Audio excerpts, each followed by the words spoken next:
estamos estudiando acerca de José. Hoy vamos a hablar el segundo punto. Se recuerda que le dije que por lo menos esta lección tenía 6 puntos. Y voy a ir uno por uno para que entendamos la bendición que nos quiere Dios dar y revelar a través de José. José es un personaje que ya entendimos, que es el que representa un aspecto reinante de una vida madura. José representa el aspecto reinante de una vida madura. ¿De quién fue la vida madura? De Jacob. Jacob maduró a través de José. Por eso nosotros debemos de entender, y lo dije y lo expliqué anteriormente, que nosotros somos una corporación. Todo lo de Dios es corporación, todo lo de Dios no es individual. Todo lo de Dios es para un conjunto de personas. Dios mismo es Elohim. Él es un Dios plural, Él es Padre, Hijo y Espíritu. Y si uno estudia profundamente la palabra, se da cuenta que Dios en Cristo se vuelve la iglesia. Dios en Cristo se vuelve la iglesia. Esos son secretos que los vamos a entender de una manera más clara cuando lleguemos a Jesús llamado el Cristo, porque estamos desarrollando todas las generaciones y hemos venido una por una. Fulano engendró a Sutano, bla, bla, bla, y luego llegamos a Jacob, y Jacob engendró a José, y ahí en José estamos ahorita. Luego va a venir María, la esposa de José, la cual da a luz a Jesús llamado el Cristo, y yo creo que usted ahora sí va a entender con más profundidad lo que es Cristo, porque muchos hablan de Cristo y no saben ni quién es Cristo, hermano. Por eso Cristo le tuvo que preguntar a sus discípulos: ¿y vosotros quién decís que soy yo? Porque él les preguntó: bueno, ¿quién dice la gente? Ahí lo puede leer usted en Mateo 16. Él les preguntó, dice: ¿quién dice la gente que es el Hijo del Hombre? Y ya vieron que le contestaron: unos dicen que eres Juan el Bautista, otros dicen que eres Elías, otros dicen que a lo mejor alguno de los profetas, porque los judíos creen en la reencarnación. O sea que los judíos creen en que una persona pudo aparecer hace 1000 años y ahora vuelve a aparecer como reencarnado. Bueno, no nos vamos a meter a problemas, no nos vamos a meter a explicar eso. Tal vez algún día Dios nos pone a estudiar todas esas cosas, pero por el momento lo que queremos entender es de que el Señor preguntó: ¿quién dicen los hombres que es el Hijo del Hombre? Y el único que le atinó fue Pedro. Y tuvo que decirle el Señor: eso no te lo reveló carne ni sangre, lo cual significa, hermanos, que para entender a Cristo, nosotros no lo podemos entender por medio de enseñanzas bíblicas.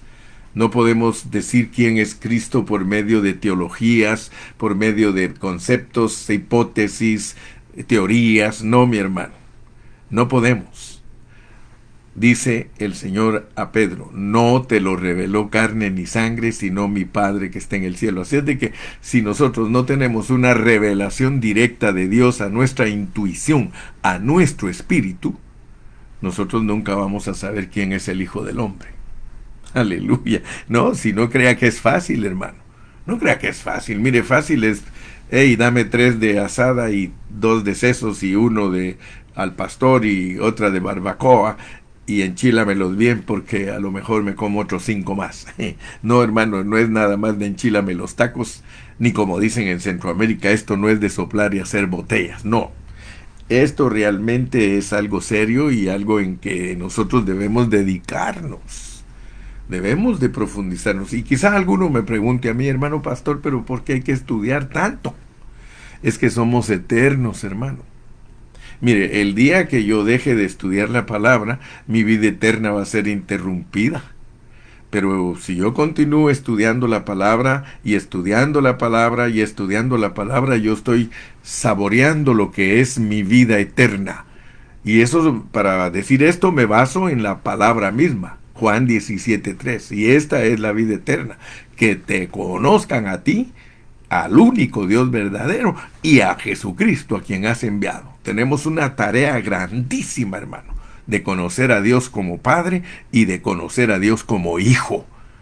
Si nosotros no conocemos a Dios como Padre o como Hijo, no podemos darnos el lujo de decir que Mateo 28:19 se ha cumplido en nosotros. Mateo 28:19 dice: por tanto, id y haced discípulos a todas las naciones, bautizándolos en el nombre, porque muchos creen que el cristiano es enviado a bautizar gente en agua. Hermano, bautizar gente en agua, eso, olvídese, hay sectas y hay tantos grupos que miles de personas aún se los llevan hasta Jerusalén para bautizarlos en el río Jordán. Porque hay sectas que no creen que hay que bautizarse en cualquier lugar si no es en el río Jordán. Aunque Naamán ni quería meterse a ese río porque decía ese río está sucio. Bueno, no me voy a meter a problemas, o más bien dicho, sí me meto en problemas. Ya me he metido en tantos problemas porque yo los meto a ustedes a cosas que algunos de ustedes ni siquiera se las han imaginado jamás. Gracias a Dios por ello, y entonces por eso estoy con esta carga en esta mañana. Solo míreme cómo estoy. A veces mi esposa dice: hoy amaneciste hiperactivo. De por sí ya saben que el hermano Carrillo es una persona hiperactiva. Padezco de la presión desde que soy jovencito. Yo era un hiperactivo, hipertencioso. Sí, a mí me palpita el corazón un poquito más rápido que a todos ustedes. Sabrá Dios cuánta vida me va a dar, yo no sé. Pero de todas maneras yo no le tengo miedo a la muerte. Cuando el Señor me diga: vente, mijo, me voy. Y nadie me va a poder detener. Pero mientras Él me diga: estate ahí vos, aquí estoy, y estoy instruyendo al pueblo de Dios. Porque a mí Dios me escogió para instruirlo a usted, que es humilde, por supuesto. El que no es humilde no tiene negocios con el hermano Carrillo. El que no es humilde no lo va a oír al hermano Carrillo. Va a decir: ese hombre está loco. Ese hombre no sabe lo que está diciendo. Mire cuántas veces me critican. Cada día estás peor, me dijo uno. Aleluya. Cada día estoy peor. Y sí, hermano, cada día estoy peor. Estoy más preocupado que nunca. Saludos, Romy. Saludos, Romy. Gloria a Dios. Muy bien. Entonces hoy voy a entrar al punto número 2. ¿Se acuerdan del punto número 1? La traición. Ayer les hablé de lo que es traicionar. Hermanos, traicionar es un asunto serio. Traicionar es menospreciar, es no darle valor a las personas. Y les dije que, ojo, porque lo que nos da valor a los cristianos es Cristo. Y por eso Cristo dijo un día: el que a vosotros desprecia, a mí me desprecia. Acuérdese que Él dijo que Él tiene lugar en el reino preparado desde la fundación del mundo para todas las personas que ayuden a Israel y ayuden a la iglesia. Y fíjese que esas no son personas que fueron escogidas desde antes de la fundación del mundo. Lea cuidadosamente Mateo 25 y va a ver que Dios tiene reino preparado para personas desde la fundación del mundo, que son personas que van a entrar al reino. Ellos vienen viajando en los lomos de toda su familia y no son cristianos. No son cristianos. Ellos son personas que han viajado en los lomos de personas para hacerle el bien a la humanidad. O sea que esto no es nada más de cortar con la misma tijera toda la tela, sino que hay que saber distinguir las estirpes, saber distinguir las clases de personas que Dios ha puesto aquí en esta tierra.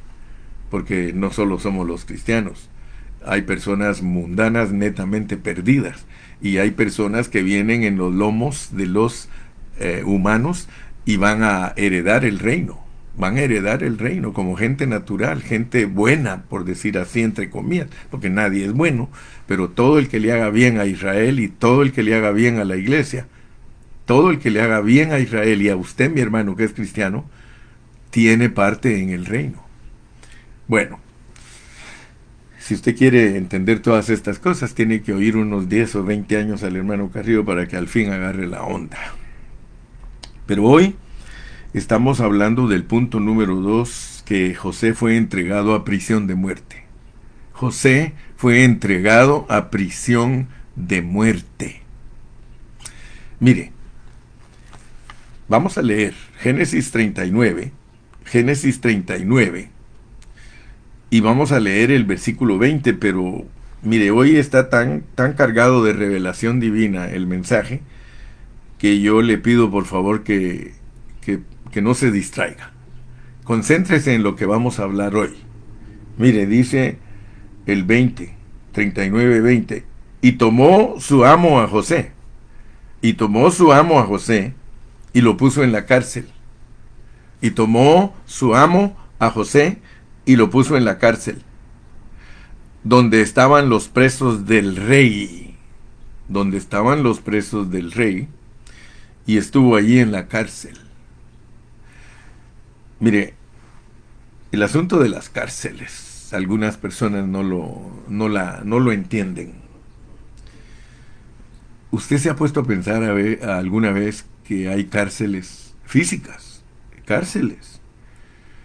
Mire, el presidente del Salvador, Bukele, es muy famoso porque en 6 meses o en un año creo que hizo una cárcel para meter ahí a 40,000 delincuentes. O sea que las cárceles son parte del programa de Dios, pues. Algunos cristianos nunca se ponen a pensar en que los países todos tienen cárceles. Todos los países. Mire, un país sin cárcel no va a poderse desarrollar jamás. Porque resulta que en la soberanía de Dios, Dios también ha puesto el mal en esta tierra. No crea usted que solo el bien puso Dios en esta tierra. En esta tierra está el bien y está el mal. Por supuesto que está controlado por potestades espirituales, pero las cárceles son parte del programa de Dios. Algunos ni siquiera han descubierto para qué son las cárceles. Quiero que sepa usted que millones de cristianos han encontrado a Cristo en la cárcel. Ay, hermano Carrillo, ¿qué sucede con usted, hermano, que siempre me saca con un evangelio que no entiendo? No se preocupe. Ayer decía el hermano, el domingo decía el hermano Ernie que el hermano Carrillo le dijo un día, Pastor Ernie, if you don't understand something, don't worry. Yo le decía, dice, si usted no entiende algo, no se preocupe. Con el tiempo lo entenderá. Y él dice que por medio de esas palabras que yo le dije que si no entendía algo que no se preocupara, que él empezó a ver que la revelación es progresiva. Y es ciertísimo. Yo predico un evangelio de revelación progresiva. Es imposible darte en una hora todo el conocimiento de Dios cuando para conocer a Dios, recalco nuevamente, se necesita una vida eterna. Y por eso les referí Mateo 28-19, por tanto, id y haced discípulos a todas las naciones, bautizándolos en un nombre. Fíjese que bautizar en un nombre no es lo mismo que bautizar en agua. Bautizar en un nombre es bautizarlos en una persona. Los cristianos deben de estar bautizados en la persona del Padre, deben de entender bien quién es el Padre. No es bautizarse en agua, hermano, discúlpeme. Discúlpenme, pero la palabra de Dios no dice que es bautizarnos en agua, por lo menos en el contexto de Mateo 28-19, dice bautizarlos en un nombre. ¿En cuál nombre? En el nombre del Padre, del Hijo y del Espíritu. Ese bautismo muchos ni lo conocen, hermano. A otros les gusta más el bautismo en el nombre de Jesús. Pero note, aún el bautismo en el nombre de Jesús no se está refiriendo al bautismo en agua. Se está refiriendo al bautismo en una persona. Y eso es lo que muchos cristianos no entienden, hermano, que nosotros estamos en esta tierra para ser bautizados en una persona. ¿Acaso no dice bautizados en su muerte?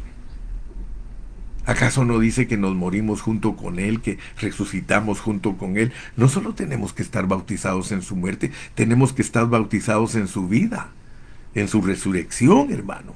Nosotros tenemos que ser bautizados en hechos reales, no en cosas ficticias, no en cosas físicas.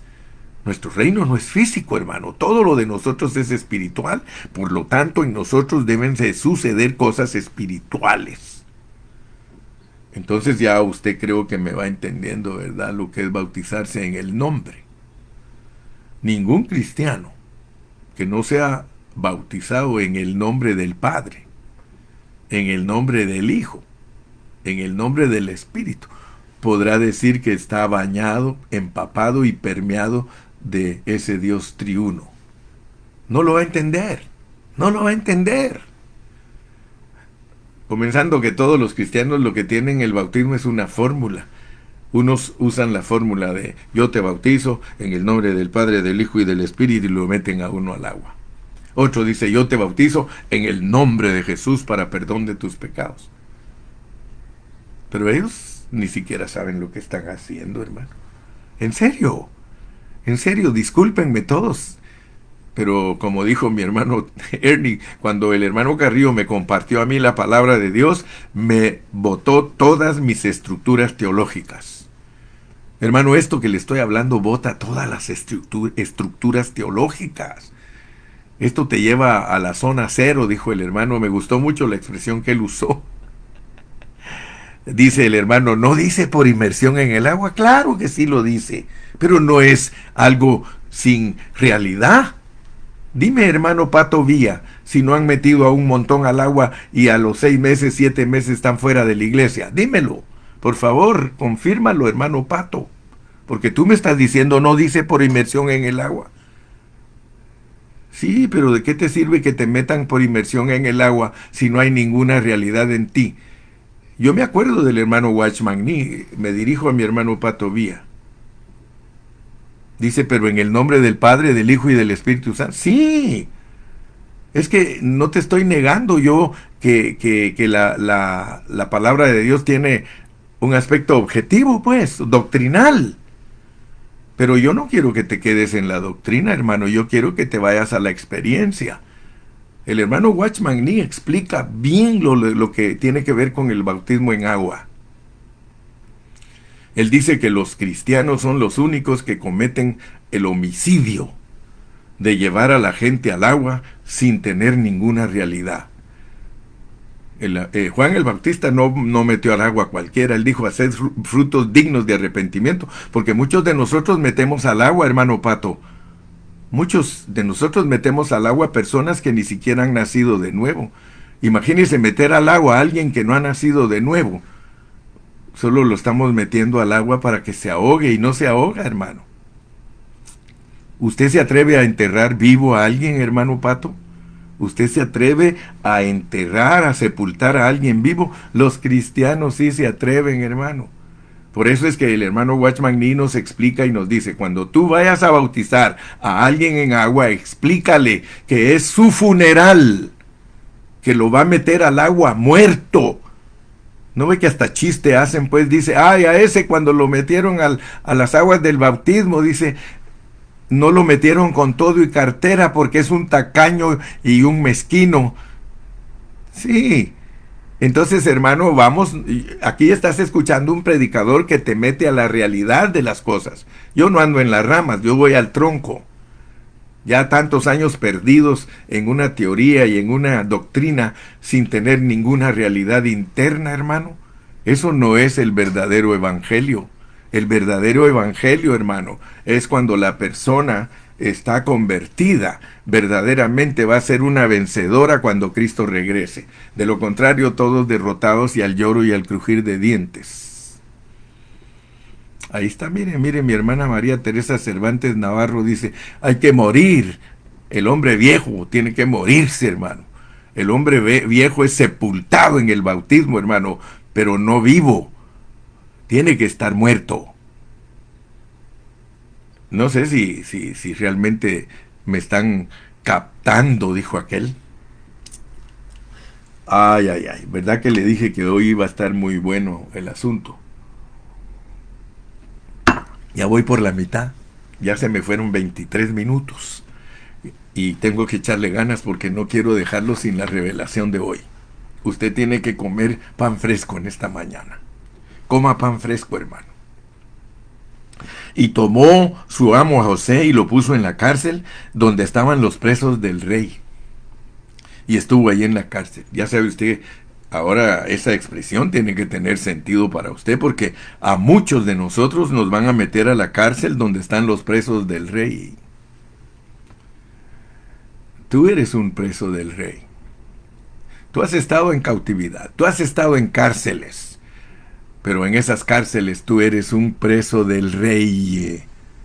Por eso te dije que en las cárceles se han convertido millones de personas. Hay personas que si nunca fueran a la cárcel, literal, nunca se convirtieran a Cristo. Nunca hubieran venido a Cristo si ellos no hubiesen ido a una cárcel donde les tocó pagar sus penas por los delitos civiles que cometieron. Y ahí encontraron a Cristo. Las cárceles son para que la gente encuentre a Cristo. Que Dios bendiga a esas personas que están desarrollando los ministerios en la cárcel. Y yo sé que Jorgito Rojas me va a decir, amén, hermano Carrillo, porque Jorgito Rojas conoció a Cristo en una cárcel. Mire, cuando los presos del rey llegan a la cárcel, Dios los encuentra. Porque algunos presos del rey tienen que estar presos, valga la redundancia, para poderlos encontrar. Y aquí tenemos un tipo, pero grandioso, hermano. José es tipo de Cristo yendo a una prisión. Pero vamos a entender, pues, el meollo de esta enseñanza, pues. Perdone que hoy le hablo así. José estuvo con 2 criminales. Mire, las cárceles, vuelvo a repetirle, en las cárceles se encuentra Cristo. Ahí José estuvo con 2 criminales.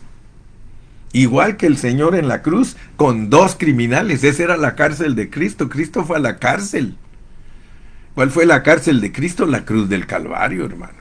Y ahí en la cruz del Calvario se encontró con los 2 criminales.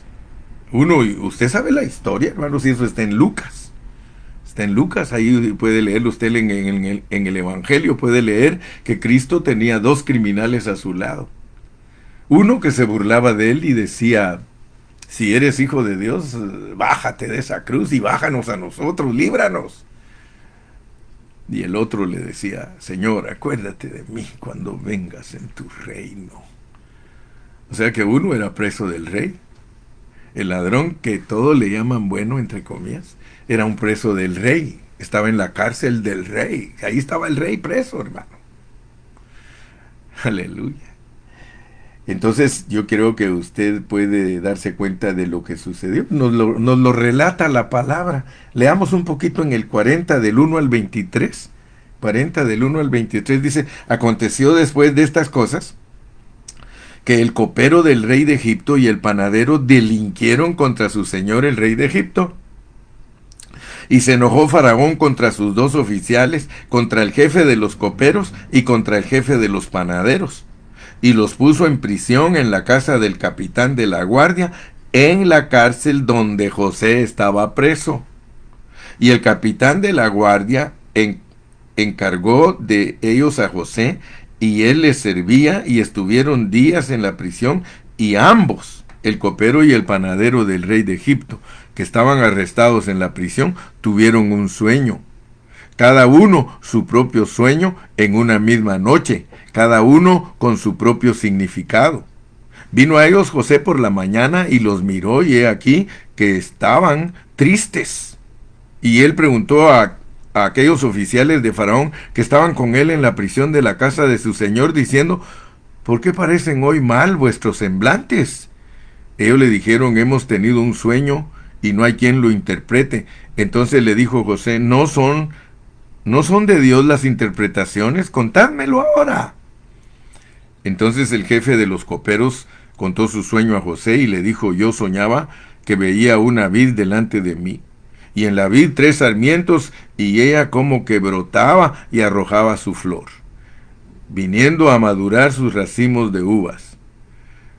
Y que la copa de Faraón estaba en mi mano, y tomaba yo las uvas y las exprimía en la copa de Faraón, y daba yo la copa en mano de Faraón. Y le dijo José, esta es su interpretación. Los 3 sarmientos son 3 días. Qué casualidad, ¿verdad? Que estaban en la cárcel por 3 días, como Cristo, 3 días y 3 noches en la cárcel de la muerte. Al cabo de 3 días levantará Faraón tu cabeza, y te restituirá a tu puesto, y darás la copa a Faraón en su mano, como solías hacerlo cuando eras su copero. Acuérdate pues de mí, Acuérdate pues de mí cuando tengas ese bien, y te ruego que uses conmigo de misericordia, y hagas mención de mí a Faraón, y me saque de esta casa, porque fui hurtado de la tierra de los hebreos, y tampoco he hecho aquí por qué me pusiesen en la cárcel. Y tampoco he hecho aquí por qué me pusiesen en la cárcel. Viendo el jefe de los panaderos que había interpretado para bien, dijo a José: también yo soñé que veía 3 canastillos blancos sobre mi cabeza. En el canastillo más alto había de toda clase de manjares de pastelería para Faraón, y las aves las comían del canastillo de sobre mi cabeza. Entonces respondió José y dijo: esta es su interpretación. Los 3 canastillos, 3 días son. Al cabo de 3 días quitará Faraón tu cabeza de sobre ti, y te hará colgar en la horca, y las aves comerán tu carne de sobre ti. Al tercer día, que era el día del cumpleaños de Faraón, el rey hizo banquete a todos sus sirvientes, y alzó la cabeza del jefe de los coperos y la cabeza del jefe de los panaderos entre sus servidores, e hizo volver a su oficio al jefe de los coperos, y dio la copa en mano de Faraón, mas hizo ahorcar al jefe de los panaderos como lo había interpretado José, y el jefe de los coperos no se acordó de José, sino que se le olvidó. Usted sabe que esta es una metáfora, usted sabe que esta es una parábola, usted sabe que esta es una fotografía para enseñarnos cómo fue que Cristo iba a ir a la cruz, a la cárcel, al calabozo, sí, a la mazmorra. Fíjese que al igual que Cristo fue fue traicionado, fue puesto en prisión de muerte. Porque así dice la Biblia que Cristo fue puesto en prisión de muerte. Vamos a Hechos 2:23. Hechos 2:23. Oh, hermano, mire, vamos a entender algo bien lindo en esta mañana. Hechos 2:23.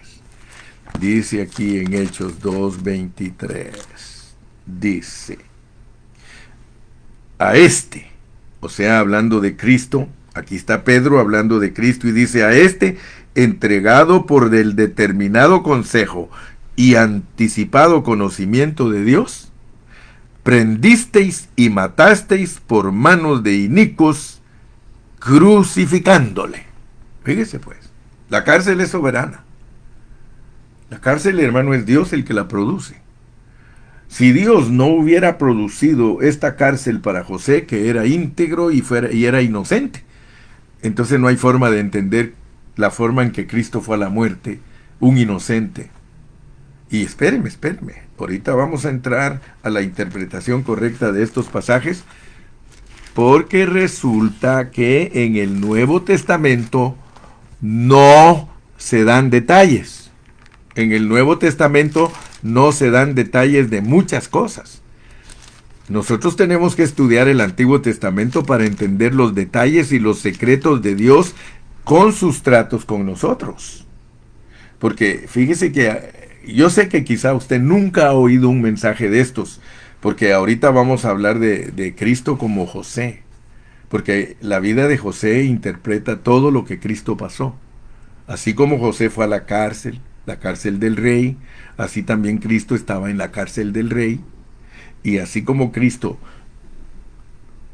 produjo el incidente del copero y el panadero, 2 delincuentes, pero uno es perdonado y el otro es condenado, así lo mismo produce en la cárcel del rey a los 2 presos, a los 2 ladrones, uno es vindicado, el otro es ajusticiado. Así que la palabra de Dios es perfecta, tiene su paralelismo, tiene su interpretación correcta, no hay necesidad de teologías complicadas para poder entender el propósito de Dios. Por eso yo soy un ferviente opositor a todos esos varones que en vez de ayudar a la gente a entender la Biblia, se la complican, y a la gente pobrecita, turbada y endrogada y borracha, ya no entiende la palabra de Dios. Aquí estamos para entender la palabra de Dios. Mire, vamos a leer desde el 39:7, porque el remita que le quiero dar hoy es bien bonito. Mire, aconteció después de esto que la mujer de su amo puso sus ojos en José y dijo: duerme conmigo. Fíjese, pues aquí vamos a ver a una adúltera. Ya usted sabe por dónde va el rumbo de este asunto. Aquí vamos a ver a una fornicaria. ¿Se acuerda, verdad, de su origen, verdad, mi hermano Iglesia? Eclesia. ¿Te acuerdas que venimos de una fornicación? Dice, aconteció después de esto que la mujer de su amo puso sus ojos en José y dijo, duerme conmigo. Y él no quiso. Él no quiso.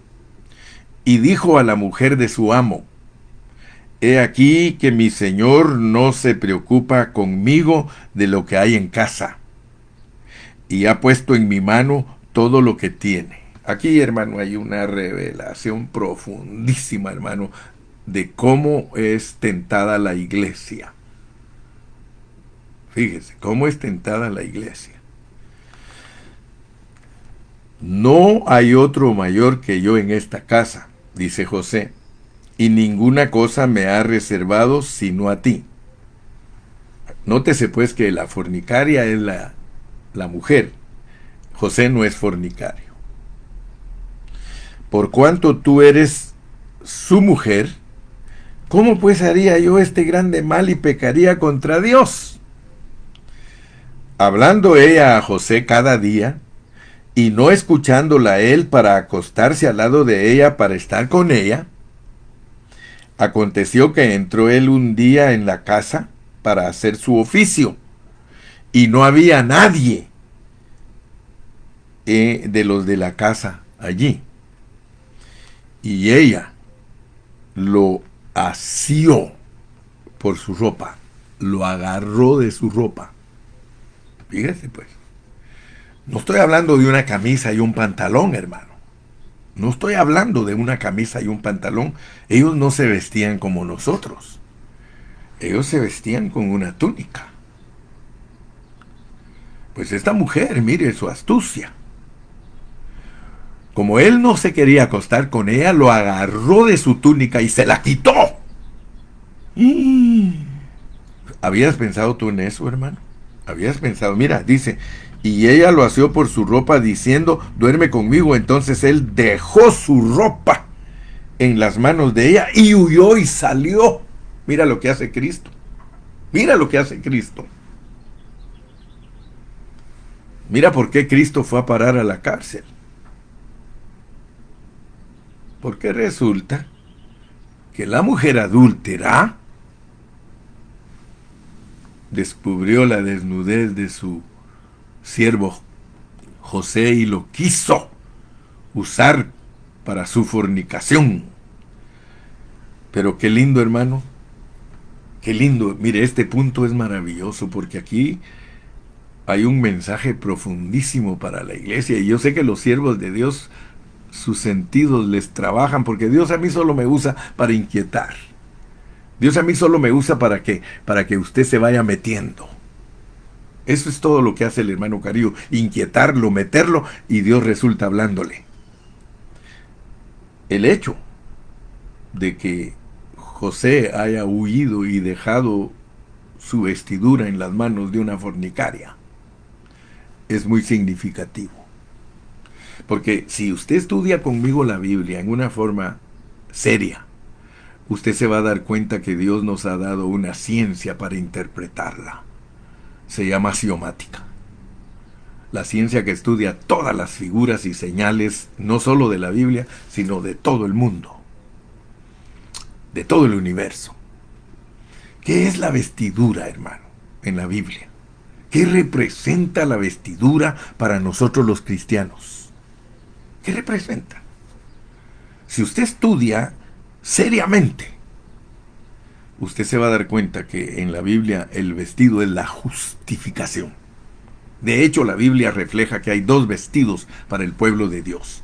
Hay un vestido objetivo que es Cristo, por eso hay una parábola del hijo pródigo que lo visten, pero también hay un Salmo 45 que dice que hay una vestidura con bordados y que aparece al final de la Biblia como una vestidura de lino fino, que son las acciones justas de los santos.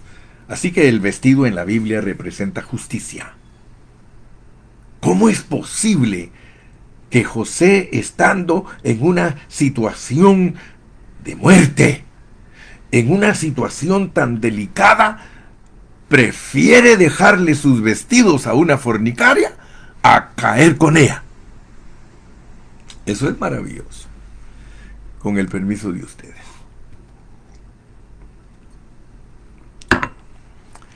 Mira cómo te llega tu justicia, mi hermano, porque muchos de nosotros hemos leído que Cristo es nuestra justicia.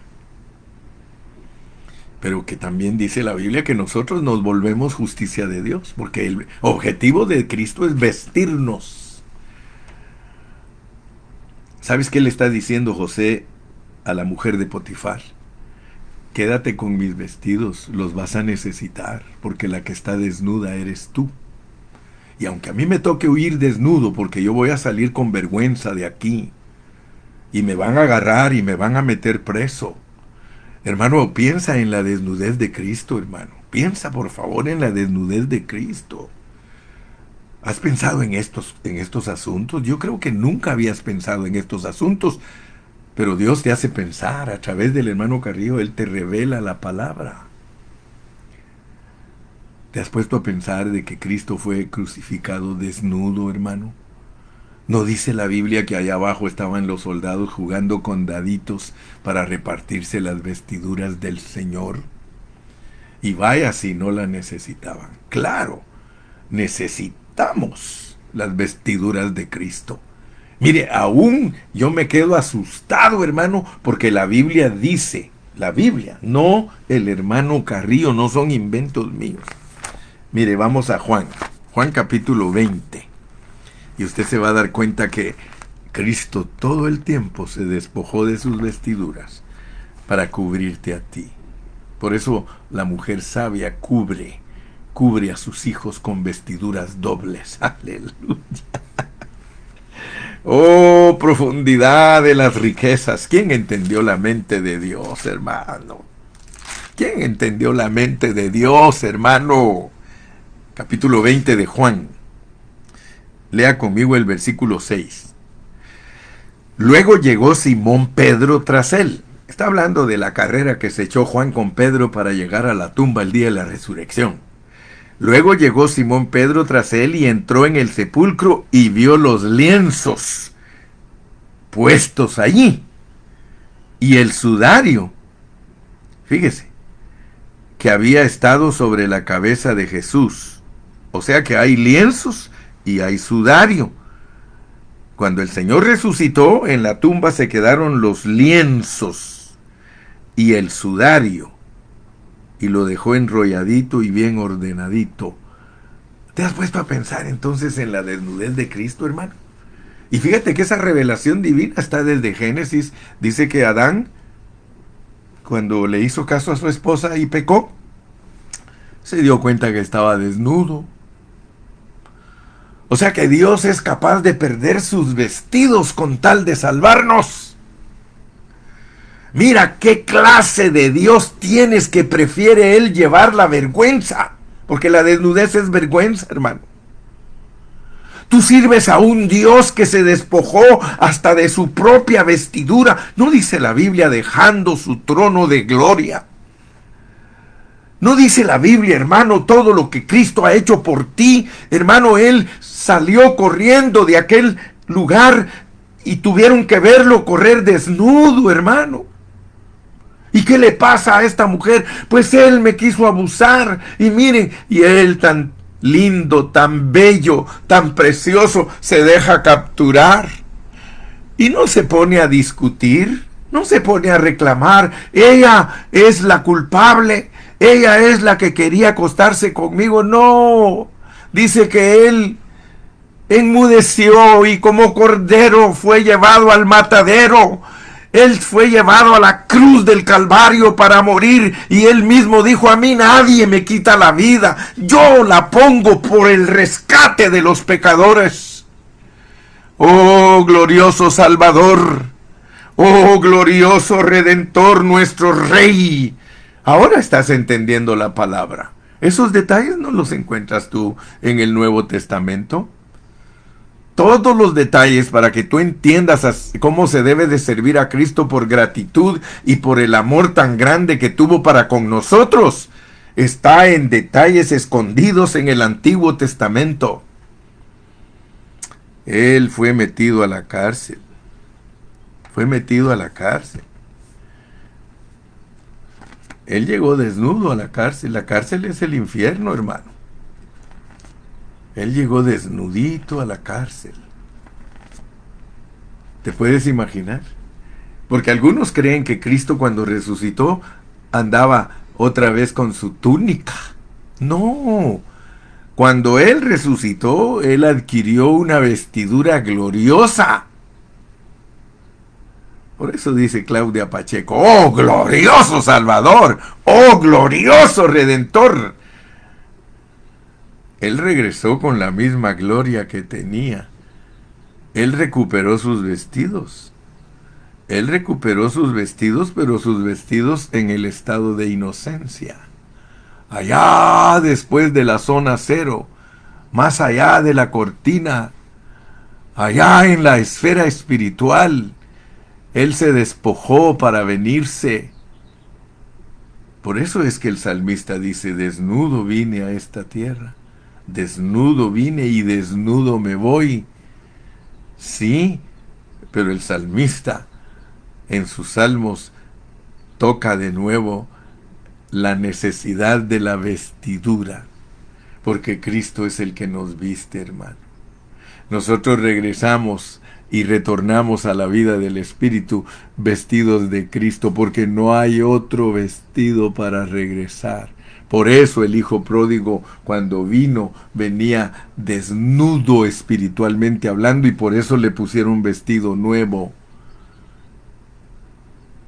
Él venía desnudo a los ojos de Dios. Debido a su vida mala que llevó, él estaba desnudo. Entonces, yo creo que gracias a Dios has entendido en este día, que José fue entregado a prisión de muerte. José fue entregado a prisión de muerte, pero Cristo fue confirmado en la prisión de muerte, porque no se quedó ahí en la muerte, regresó al tercer día, y regresó junto con aquellos que habían sido condenados. Aleluya. Rechazado por sus hermanos, vendido a su pueblo y eventualmente echado a la prisión. Yo espero que Dios abra tus ojos en esta mañana y que puedas ver que Cristo es tu justicia. Estás vestido, hermano, ya estás vestido. Justificados pues por la fe se puede interpretar vestidos pues por la fe. Tenemos paz para con Dios. Y ahora, ¿qué sucede? Ahora debes de dejar que Dios borde tu vestido. Porque el vestido para regresar tiene que regresar bordado para ser vencedores. Ahora, si no te dejas bordar el vestido, porque ya te justificaron, ya tienes tu iniciación, ya por fe el Señor te inició, ahora tienes que dejar que Él borde tu vestido. Lee el Salmo 45 y luego lee Apocalipsis, donde dice que la iglesia como vencedora se vestirá de lino fino, blanco y resplandeciente, que son las acciones justas. O sea que el vestido no es solamente objetivo, el vestido es también subjetivo. El vestido tiene que mostrar el bordado que Dios le está haciendo ahora para que tú regreses a tu estado original, glorioso igual que Cristo, desnudos del viejo hombre, pero revestidos del nuevo hombre. Aleluya, como Cristo. Cristo aquí dejó los lienzos, Cristo aquí dejó el manto, Cristo aquí dejó todo lo que es físico, aquí se queda. Allá regresa lo que le pertenece a los cielos. Tenemos un llamamiento celestial. Hebreos capítulo 3 dice que somos nosotros los que tenemos un llamamiento celestial. Que Dios te bendiga, mi hermano, mi hermana. Dios te bendiga, y si Dios nos da la vida, continuamos mañana. Que Dios te guarde. Despídete, por favor. Despídete, por favor.